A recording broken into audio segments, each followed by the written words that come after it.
হজে সালাত আদায় করার মতো জায়নামাজ ছিল না এক হজযাত্রীর। সেই হজযাত্রীকে নিজের উপহার পাওয়া জায়নামাজ দিয়ে সাহায্য করেন মসজিদুল হারামের পরিচ্ছন্নতা কর্মী এক বাংলাদেশি যুবক। বাংলাদেশি এই যুবকের নিঃস্বার্থ পরোপকারের সেই দৃশ্যটি ইতোমধ্যে জয় করেছে লক্ষ মানুষের হৃদয়, কারণ ঘটনার ভিডিওটি সামাজিক যোগাযোগ মাধ্যমে এখন ভাইরাল। শুধু তাই নয়, এই প্রশংসিত কাজের জন্য মক্কার পৌরসভার কাছ থেকে পেয়েছেন পুরস্কারও। সৌদি আরবে চলছে পবিত্র উমরা হজ, যেখানে উপস্থিত হয়েছেন লক্ষ লক্ষ মুসলিম। সেই হজ পালনকারী মুসলিমদের মাঝে দেখা মিলল বাংলাদেশি এক যুবকের মহানুভবতার দৃশ্য।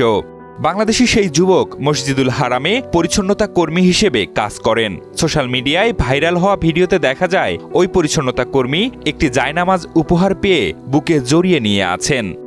এরই মাঝে দেখেন তার পাশ দিয়ে হেঁটে যাচ্ছেন একজন হজযাত্রী, কিন্তু তার কাছে সালাত আদায় করার মতো জায়নামাজ নেই।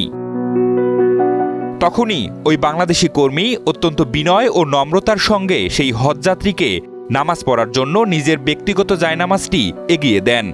অত্যন্ত হাসি মুখেই জায়নামাজ গ্রহণ করেন সেই হজযাত্রী। ওই যুবকের সাধারণ এই আচরণের মধ্য দিয়ে বিশাল উদারতা প্রকাশ পেয়েছে, যা ইন্টারনেট দুনিয়ায় ব্যাপক প্রশংসিত হচ্ছে। বাংলাদেশি কর্মীর এই মহতী উদ্যোগের বিষয়টি নজর এড়ায়নি সৌদি আরবের পবিত্র মক্কা পৌরসভা বা মেয়রালিটিরও। ঘটনাটি নজরে এলে তারা তাকে বিশেষভাবে সম্মানিত করার সিদ্ধান্ত নেয়।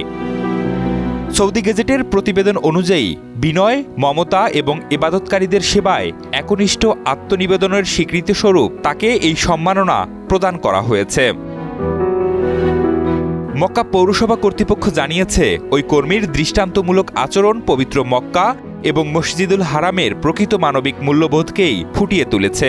পবিত্র মসজিদুল হারাম কর্তৃপক্ষ এই সাধারণ কর্মীর আচরণের প্রশংসা করে বলেছে, এটি মহানুভবতার একটি বিশুদ্ধতম উদাহরণ।